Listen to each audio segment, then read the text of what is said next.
I'm totally shocked by how much construction equipment there is in Train Sim World. It's just insane. And they're doing a lot of building here, obviously for obvious reasons, because they're trying to upgrade the rail line to do 3 different things. Hello, everybody. Welcome back to Train Sim World, where we are about to play Dragline.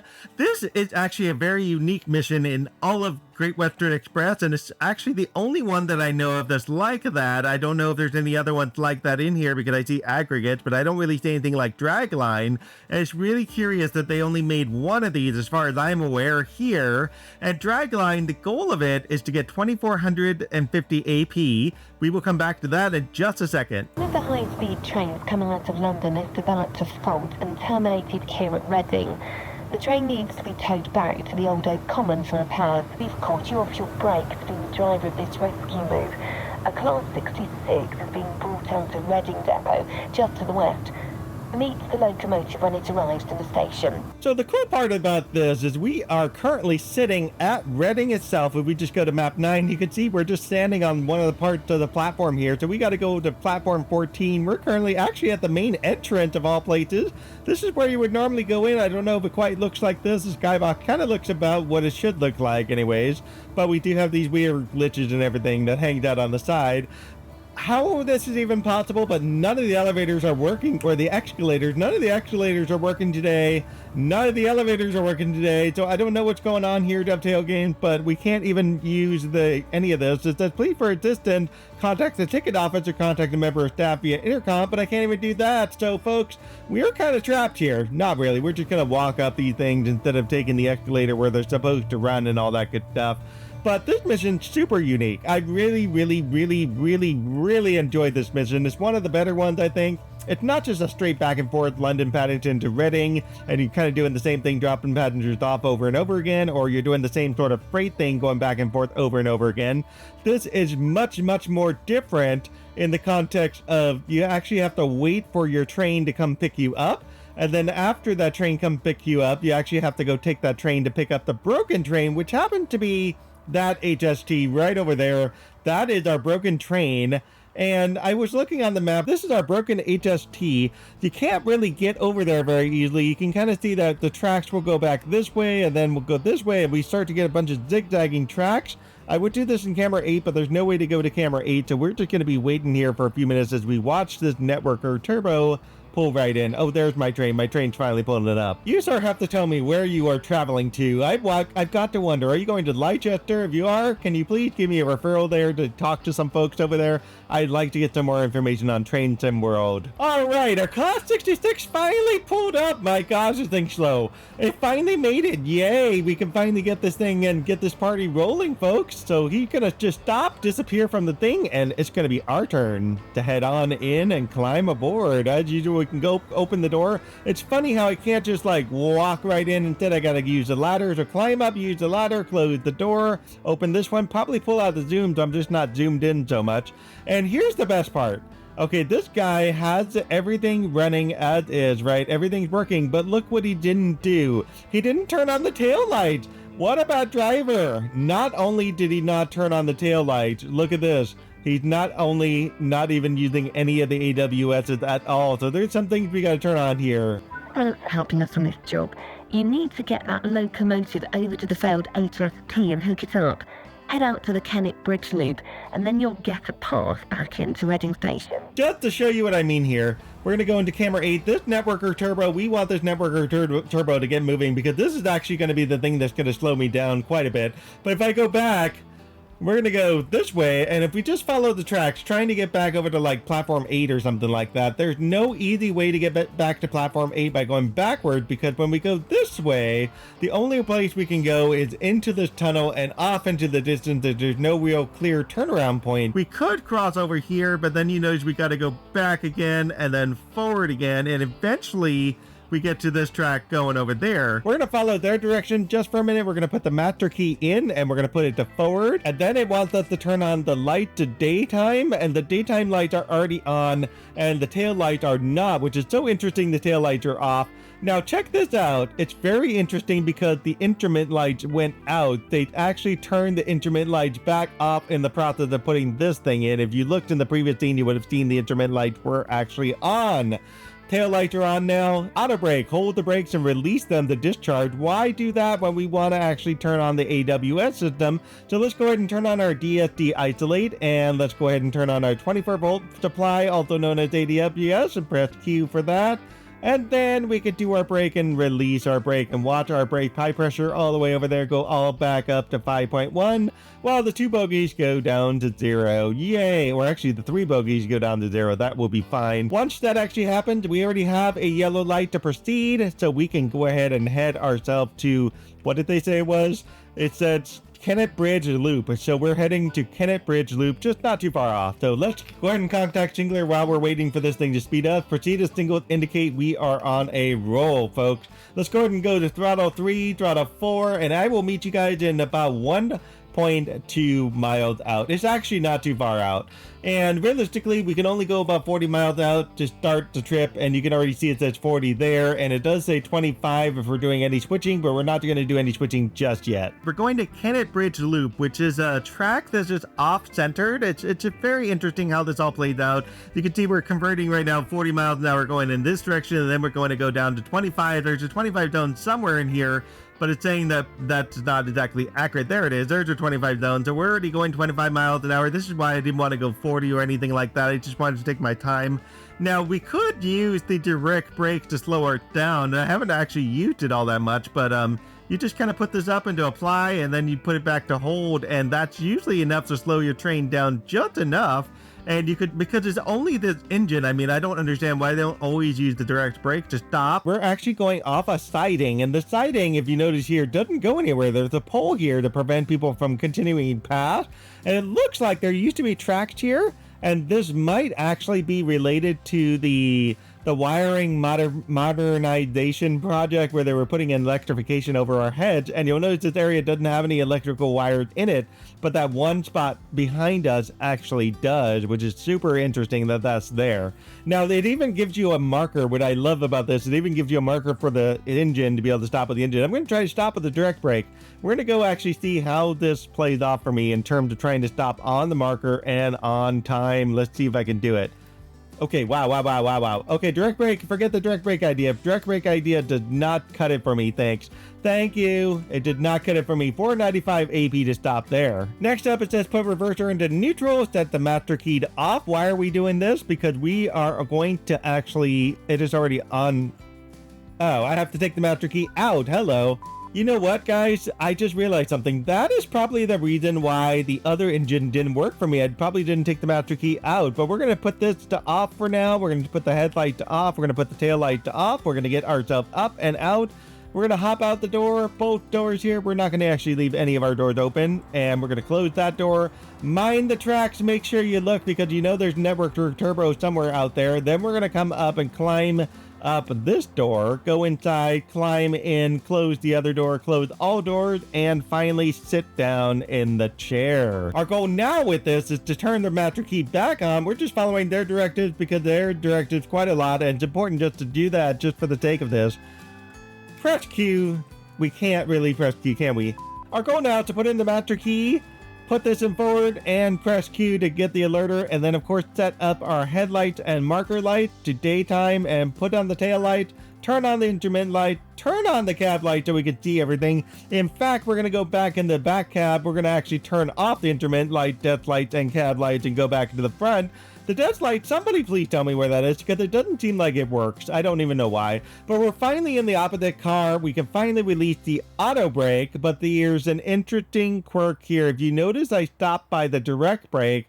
This train probably will not move adequately. It should not move, actually, because I have the direct brake on. So you notice the bogies are actually active here. And you'll notice that even though I got 5.1 here, I've got the bogies active. So to fix that, I got to just go back in the other car, pull my direct brake, and release my direct brake before going back into the main car. And finally, picking up the throttle and moving the throttle forward once the brake discharges. Our goal now is to stop at single T1685. I should have known better that singles actually have numbers on them. If I took the time to get out and walked around a single, I am sure I would see numbers on the actual single. In fact, you should be able to see it here.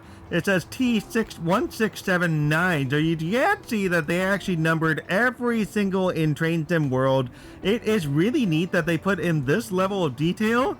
So detailed to the point that it is like obsidian that's sitting here where you can actually see right through the single. That is like the most awesomest thing ever. All right, folks, we're going to use the automatic brake this time. We're going to go with that because the automatic brake is a little bit more touchy and a lot easier, I think, to slow your train down than direct brake. But it was actually kind of fun to see what the direct brake actually did. It was really kind of neat to see that play out. So we're about 500 yards from our stop there. What we're going to do is we're going to stop in front of the HST, or HST, if I can ever say that right. And we're going to go ahead and do our thing to get this train towed out. And it's just really bizarre how this mission goes. But what I like about it is we're not just going back and forth, back and forth, back and forth, doing kind of the same thing. We're having to do something different. And I think that's what makes this mission so unique and so different that is worth driving. It did say in the instructions at the very beginning that this mission should take us about an hour. It will take more likely an hour and a half, 2 hours, especially with me talking and stopping and going and all that. It's probably gonna take me a lot longer to do this than it would be for someone like an expert like Matt or something to hop in here, drive a train and do his thing in less than an hour. You know what I mean? I'm sure it probably takes them longer. Who knows? Oh, geez, AWS. Geez. Oh my God, I got screwed over. Look at that. I got screwed over by the AWS. Good job. Just like inches away from the marker. Oh my God, I did not hear it. Well, vacate the tube then. Vacate the tubes. Now, folks, I've noticed something when I'm trying to reset this. I found that if I just put this on neutral, take this out, put this back in, and put it back forward, push the Q button, it tends to fix it for me. And then we could just release the tube. Maybe that's the way to go. I don't know. But we're going to go ahead and vacate our tubes anyways. All right, folks, where were we? We were about to stop at this single. There's some good reason to kind of take our time. We do have a second networker turbo that drove by, but I think he's driving by on an opposite track. I don't think he's going to be on the same one that I'm on. We're going to have to find out when we start moving to see where this networker turbo really is. As long as we get some networker turbos moving down the line, it's all better because then we don't have to deal with them crowding up the space. There's at least one networker turbo that's definitely going to crowd up the space for us. Proceed as singles indicate. Of course, request to proceed. I just did. Do it again. Request to proceed. I'll just contact you via phone. It says, there you go. Thank you. Stop at location. So you can see how the marker had changed in the sense here where we still have the red light that said no one else should go through, but we do have this. And one thing I do notice, if I do hit the hazard lights here and I go ahead and hit the button for the hazard lights, you'll notice that they will flash, but they don't stay consistently on. At least as far as I know, they turned off on me the last time I used it. There it goes. We will use the hazard lights at least to get past the light. I don't exactly know the rules behind those hazard lights, and I don't know if you're meant to push them over and over again. But let's go ahead and go to throttle 3 real quick, and then we're going to hit those hazard lights just to at least get through this light here.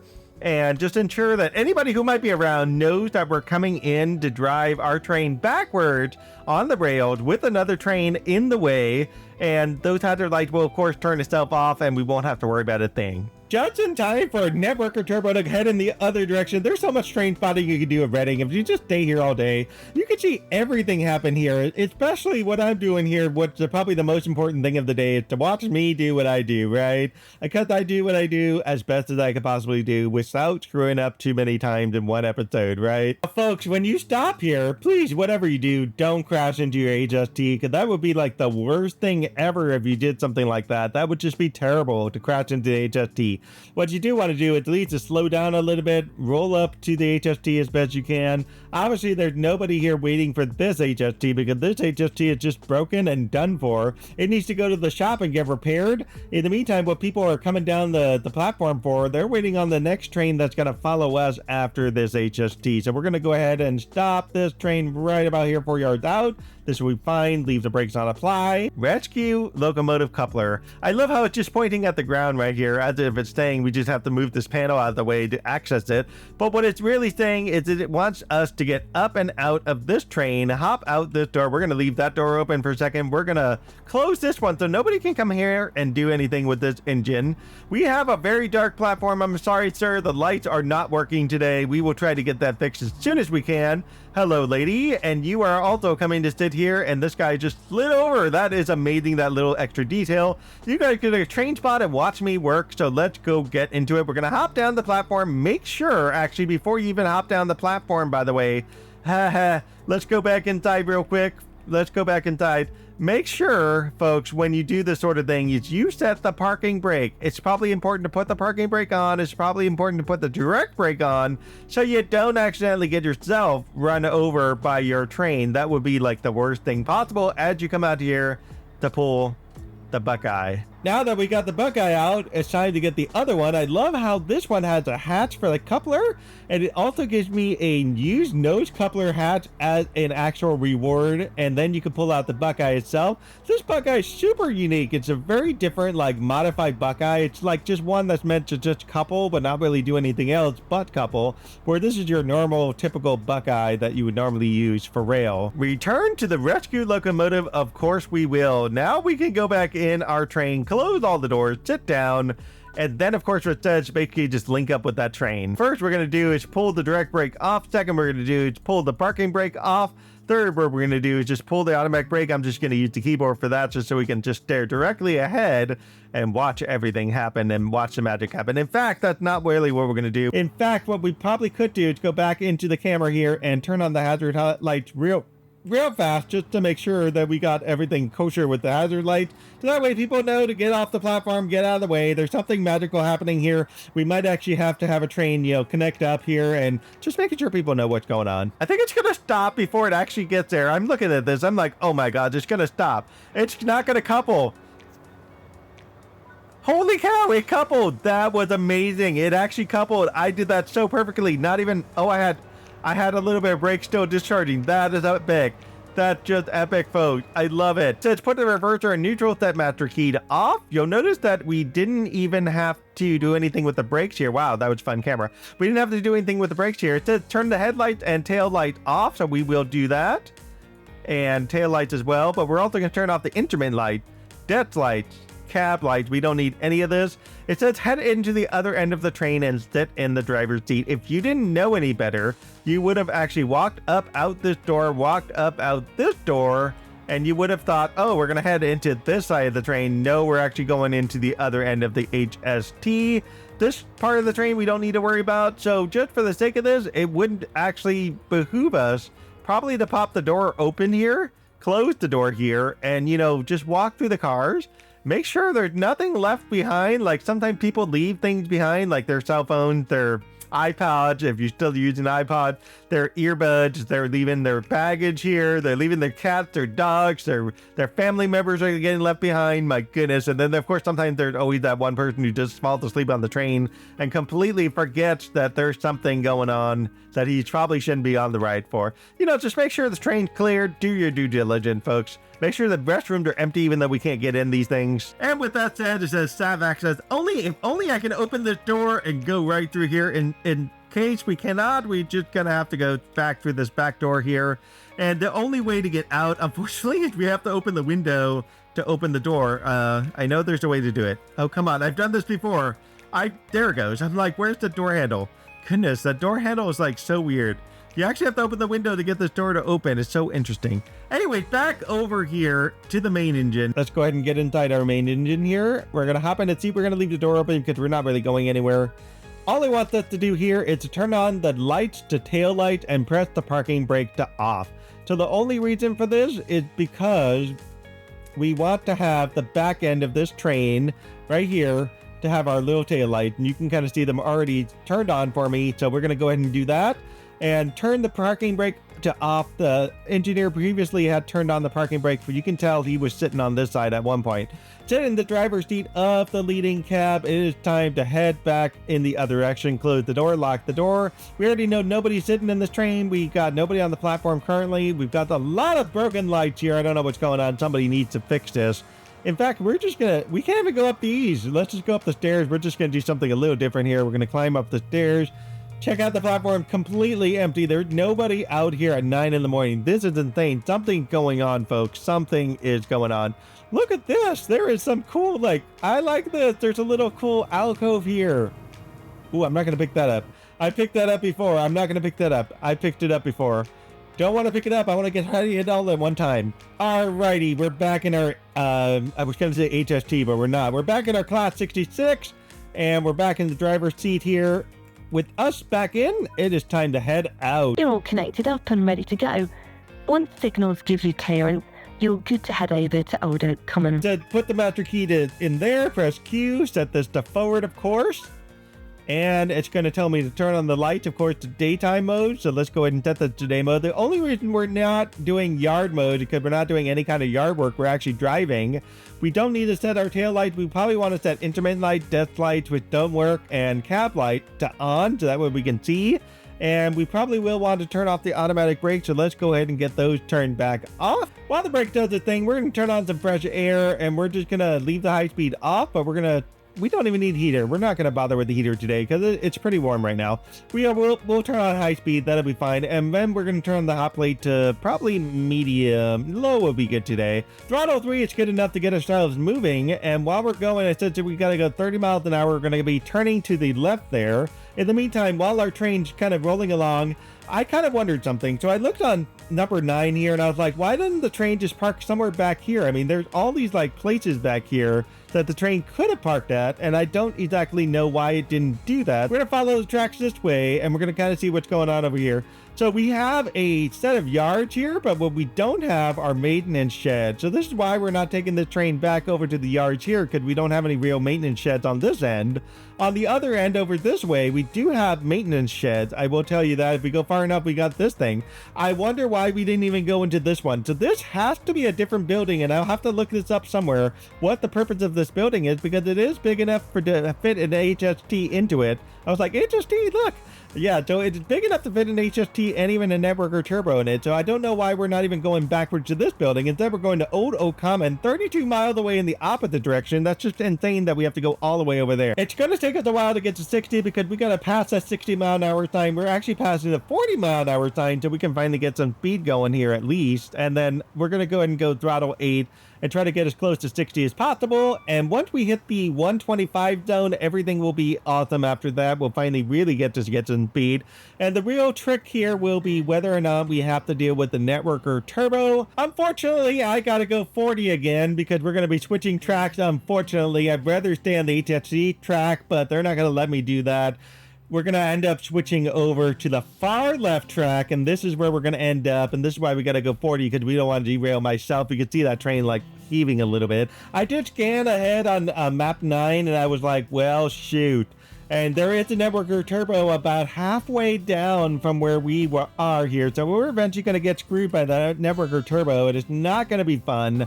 And what it essentially means is I'm not going to be able to go consistently 75 miles an hour, but I will get what I get out of the 75 miles an hour and then try my best not to get screwed by that network or turbo. That network or turbo doesn't stop at every station. I actually checked this in another game because I was like, I'm super curious. Does the network or turbo stop at every stop? He does not. But where he does stop, he stays there for a while. And then when he gets going, he goes super slow. So he's not like a fast bugger. And he's not going to be moving as fast as you think he could be moving. Now, folks, if you do a good job and you keep your engine to its specification, in other words, going only 75 miles an hour, you won't have any issue when you come up to the 75 mile an hour zone because it is literally 75 miles an hour. So you won't have much to worry about.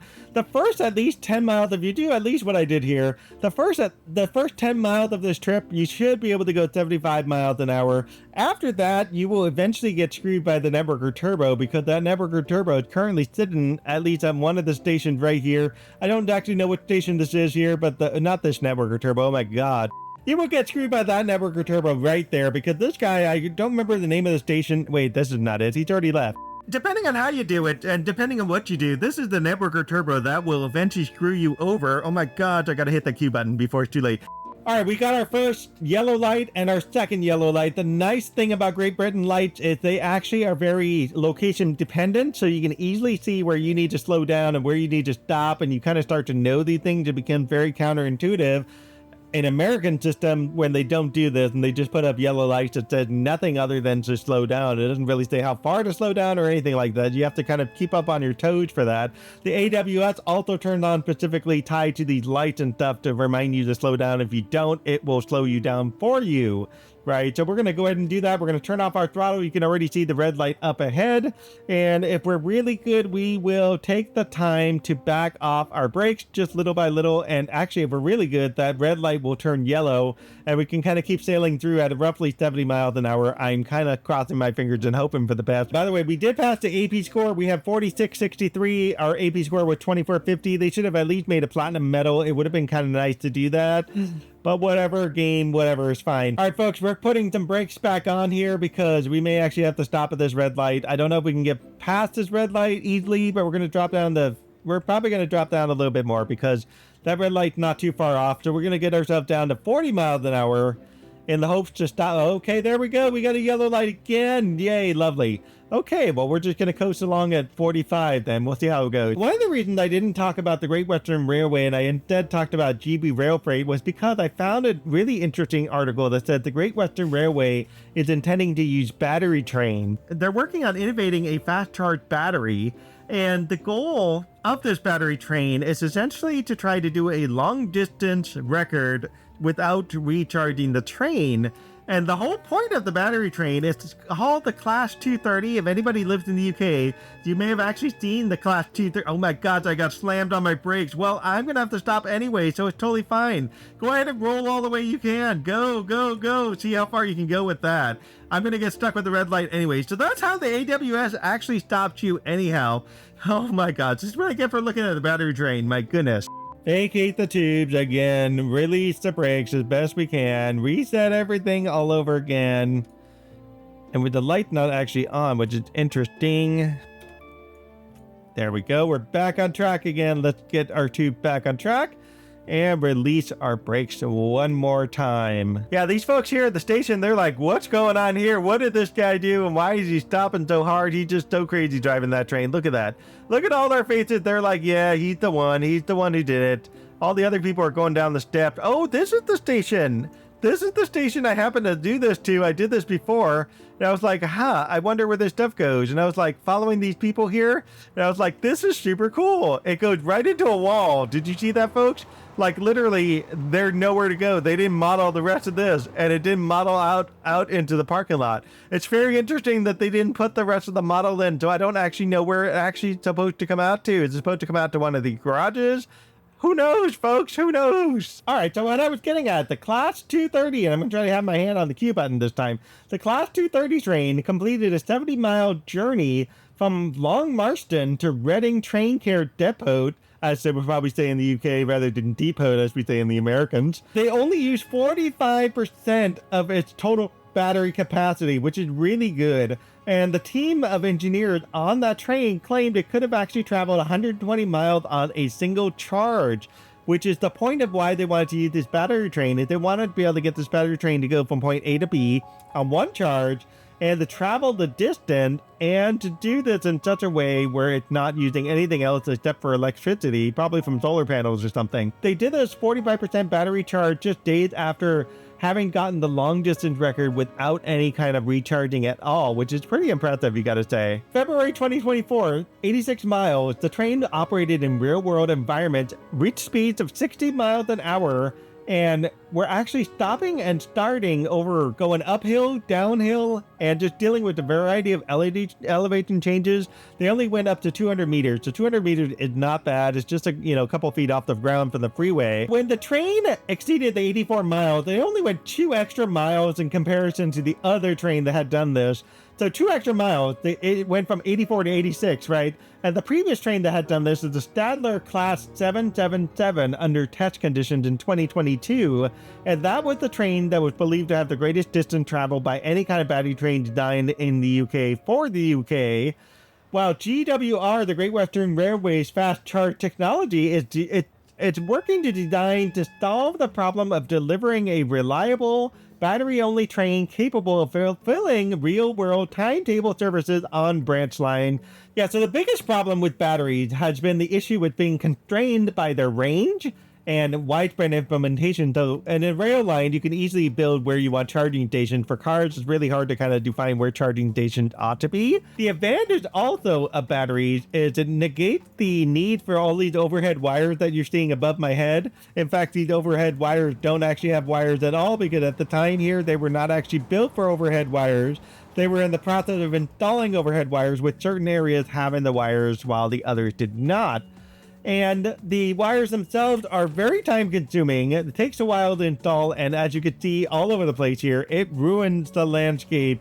You have to deal with these bars all over the place. It just sucks to have to see them, you know what I mean? The goal is to charge the train for just 3.5 minutes before restarting the journey on the Greenford branch line. And the goal is to see if the 3.5 minute charge is enough. So basically, you're talking about the time it takes to load and unload passengers. If they can use that time to charge the train and get the train moving, they're going to go see how much that affects the battery and how well it affects the battery. And they've already carried out similar simulations on other branch lines in the Thames Valley to explore how it could be rolled out even further in the future. And the goal with this, again, is to reduce GWE emissions alone by 1,700 tons of CO2. So it turns out it's true. They already did it in March. That was so quick. Spring's here. But yeah, so anyways, the Great Western Express conducted a 12-month pilot of the technology on the 2.5-mile Greenford branch line in West London. The system for that line, just to segue from the other thing I was talking about there, it was involving batteries fitted to a former London Underground District train line, and it was topped up for a 4-minute turnaround at West Ealing Station. The idea is to make that turnaround time to load and unload passengers to get moving, and to provide enough power to ensure that the batteries do have more than a third of their power left at the end of the service each and every day. So in other words, that's what they're trying to do. So that way they get recharged at the depot overnight, but they don't drain their batteries in the entire trip. And the pilot itself, again, I think I said is 12 months. The goal of that pilot is to enable the train to use it in real-world environmental conditions that will put the different demands on those batteries, such as wintertime, when heaters have to get used, and summertime, when the air conditioning system needs to get used. Even though the carbon emissions need to be net zero by 2050, their goal is to phase out diesel-only locomotives by 2040. So you're only talking, like, not very long, 15 years from now, to actually be able to phase that out completely. The way they're doing their charging system is trackside battery banks that's trickle charged from the national grid, which means there's no spikes in demand on the grid, and large electrical infrastructure is not required. So basically, you're talking about you're just plugging in a plug into the train to charge it up, which is really unique kind of as a way to go. And what maybe when they do it, we'll be able to see that thing. Right now, that battery powered train is not actually taking passengers, but they're hoping that at some point they could start taking passengers on that train during the 12-month trial. And if you are one of the lucky ones to get to go on a battery-powered train, enjoy the Trainspotting a battery-powered train, folks. You're going to have so much fun. Okay, folks, so we're just going to keep going back and forth between these yellows and red lights. I've got really no choice in this at all. I can hope that I will stop the train here. I don't even know if it's going to happen. But we got the, see, there it goes. It's already turning again. We're going to go to the map and we're going to figure out where this networker turbo is. There he is. He's not that far away. Oh my God. Look how close he is. I've gotten that close to him. This guy is not moving at all. If I'm right, I think he has one more stop to do, maybe here. And I think after that, that's about it. 1 or 2 more stops in that networker turbo. Then we're finally done with that networker turbo. No more turbo for me after that. So again, this is why I appreciate this mission so much, because you got the AWS going off. You got your train going fast. You got your train going slow. You're trying to haul an HST all in one trip. You're trying to deal with networker turbos in front of you. You're dealing with other environmental demands that are going on. Obviously, not knowing. If it was knowing, it would be so much worse here if I had to deal with the snow. But I really do appreciate this mission so much because it's got so much variety going on in the same trip that it goes from Reading all the way to London Paddington. And in fact, we're not even going to London Paddington itself. And so this is what really makes this mission so unique and so fun to drive, at least for me. As usual, do definitely like and subscribe and leave me comments. I do appreciate the fact that you guys watch and the fact that you leave me comments. I try my best to read every comment as I can, and I really do appreciate the fact that, you know, you support my channel and you support me in driving trains and whatnot. It's been a fun journey doing this every day. I know I had the problem with the water heater and the horses and everything, and today I finally got some time to record. I'm like, yay! Can I ever get myself ahead like I was before all the chaos happened before? I don't know. We'll have to see how it goes, but we got a red light like super quick up there. So we're gonna have to slow her down once again. This is what I'm enjoying right here. Back in 2022 in February, almost about 2 years ago, the GWR signed a deal with VivaRail to trial their new battery charging technology, and the goal was, again, wider introduction, like I've been saying, of trying to just essentially replace everything that's diesel out here. So after VivaRail entered administration, essentially in American speak, this would be called bankruptcy, GWR ended up buying out the contracts for intellectual property, rolling stock, equipment related to all the fast charging technology, and that was probably the best thing they ever did, because now they essentially have a monopoly on all that stuff, and they could probably lease it out to some of their other rail freight companies for some extra money for it. All right, folks, so I've looked at the map, and I looked ahead, and it looks like that Networker Turbo is still ahead of me. I believe he might have one more station stop. I've kind of gone slow enough to hopefully make the rest of the journey green, but I'm eventually going to be going fast enough to eventually catch up to that Networker Turbo. So I think after that last station stop, he finally just keeps going, and I can finally go to Odo Common and drop off this HST and call it a day for this mission. All right, some good news. I looked on the map. The Networker Turbo has left the station, so that's excellent. So it's on its way, and I don't think it's stopping anymore after that last station is stopped at, which I think is the one right up ahead here. And it's not stopping anymore because we're not going to be going the rest of the way on the journey with him. We're just going through this little piece here, then we're going off onto our journey elsewhere. Yeah, if you ever happen to be at a station and you end up seeing this sort of thing, this is essentially what it would look like. Me honking at all of those people standing on the line like, get off, move people, move. I know, none of them listen as the train goes by. We can like totally train spot this with our handy dandy camera that goes above and over our heads. So convenient is that, watching this Networker Turbo, this Class 66 hauling out the HST. And it's so much fun to just like train spot this away. And that person decides to live dangerously right up against the line. Okay, folks, so we finally got clearance to essentially go the rest of the way to Odo Common. We're about 2 miles out from there. Odo Common essentially is the stuff that you're looking at on the left there. If I go to the outside cam, you can kind of see what's going on the left. This essentially is Odo Common, and it's full of all sorts of really nifty equipment. I'm totally shocked by how much construction equipment there is in Train Sim World. It's just insane. And they're doing a lot of building here, obviously for obvious reasons, because they're trying to upgrade the rail line to do 3 different things: for diesel engine, for battery powered trains, for electrified wires above our heads. All of this stuff's happening all at the same time. Just insanity, man. So we're gonna have to get ourselves slowed down. Actually, that's not Odo Common. That's just another yard station. Never mind. Odo Common is the next area up ahead. Okay, let's try that again, folks. So what we are looking at now, this is Odo Common. This is where we're going to be taking our HST, and we're going to be docking it inside one of those buildings there. Going to be the place where that HST is going to get maintenance and rejuvenated, hopefully. And then maybe we'll get to drive a future mission where we can drive that HST out of Odo Common and go somewhere with it. As you can see up ahead, we're going to have to turn ourselves over to the left. I know I'm overspeeding this, but like, it's weird. There's no wheel slip despite me overdoing the amperes. It's insane how that works. Alrighty, so we finally hit the 50-mile-an-hour zone. We're going to be pulling off to the left like that single told us a little while back ago. And that's eventually going to get us set up to get ourselves to Odo Common. And we got to stop coming up in 500 feet. But this is actually kind of fun. I love watching trains just shifting tracks. It's just fun to see them weaving in little S shapes and stuff like that. Yeah, folks, so this might be the only stop where you don't necessarily have to worry about like lining up your train perfectly, because the light is at least 200 yards ahead, and we're going so slow that we're probably not going to miss the light in any fashion. No matter how hard we try, it's probably impossible to miss the light. All right, folks, so with that, our train is coming to a stop outside of Odo Common. We're just missing the little thing just by inches, but that's okay. We got 498 AP, which doesn't matter at this point. And it said from here, our goal is to change directions, then reverse it backwards and head into Odo Common. Basically, we're stopping at the location train maintenance shed. And to do this, realistically, we can't see anything backwards, so we're going to have to go ahead and put the reverser to neutral, put the reverser on reverse, and then go ahead and head out to Odo Common. And you can see we can't see anything this way. Even if we popped out our head, we could barely see what's going on. And this is going to be essentially the best way to drive. And so this is why I'm going to work with the backup cam here, also known as camera 2 and camera 3 and camera 8, and we're going to use that to back up our train. And in order to back up, we probably should take the brake back off.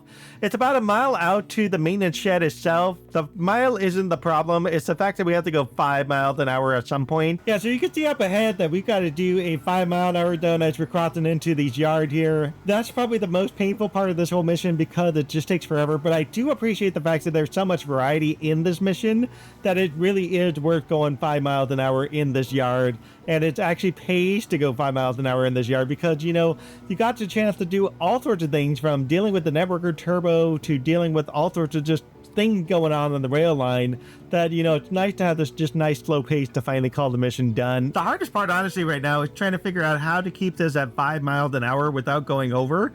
It's really not the easiest intuitive thing to do. It's just like between throttle 1 and 2, that's enough to get it.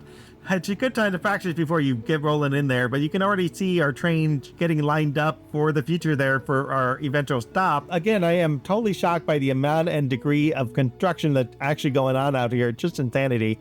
But yeah, so the maintenance shed is interesting because we have all of this like light up here for a train to park. But it's interesting because it's backward. You would have thought it would be the other way, where the main engine would be going all the way up to here. And I'm not exactly sure if it was meant to be the main engine goes to here, or if it's meant to be like something else where the back end of the engine goes to here. But it really does feel like it's supposed to be the back end of the engine. I don't quite understand it myself, but that's okay. Okay, folks, we're going to use throttle 1 to help coast us along to the end. And I think we've got this made where this mission's practically one and done here, and we're just going to go ahead and bump throttle 1 off and just let this thing coast out the rest of the way. I think it will probably get pretty close to stopping. Yeah, we're going to have to hit a little bit of a brake, and that should do it. That should do it. We did it. Yay, the mission is not over yet because we still got one more thing to do. We also got to turn off the auto brake. Yay. So let's go back inside of our engine. As you can see, by the way, you can kind of see, you can't really see what's in there, but you can see we went in there. The other side is a little bit easier. You can kind of see what's back in there. So it does help to have a second man help you with that sort of thing. You know what I mean? Close the window, of course, because we opened it. Put the reverser into neutral. So no, not throttle. Put the reverser. Okay, I can't even grab the reverser. We'll just do this with the other handle. There we go. Reverser into neutral, pull out the reverser, set the master key to off. It's off now. Let's turn the headlights off, but we probably should turn off the intermittent light, the death light, the cab light. And it's interesting because it doesn't say to apply the brake. There's a button there about applying the brakes to 4 bars. So apparently I had already done that. Good job, me. And then the last thing we gotta do is turn off the headlight. Thanks for all your help with this unusual move today. You're very welcome, lady. I'm very happy to help you. Let's see our final score. I wish it could have been a platinum medal one because this is a fantastic score for platinum medal. This is 8,000 points here. That is very good. This, again, was a lot of fun. I really enjoyed this mission. Probably going to be one of the best Great Western Express missions I played. As usual, of course, do like and subscribe, leave me comments, and let me know what you think. And, of course, do watch the next episode and binge watch everything else that I've been playing in terms of Train Sim World. I've got playlists for Sandpatch Grade and playlists for Great Western Express, and probably eventually playlists for Rapid Transit at some point in the future. We'll see how that all plays out for me in terms of dealing with SEPA and all that fun stuff. Meantime, I think this episode is way over time, so it took me an hour and a half. I was right about that. So let's call it a good day and have a great week, folks. Bye, guys. Before I'm officially late to Reading Station, but my EP score is almost there. I'm at 10,312. I need 10,550. So more than likely, oh no, no, it did it to me. You've got to be kidding. You've got to be kidding. It did it to me. Did you see that?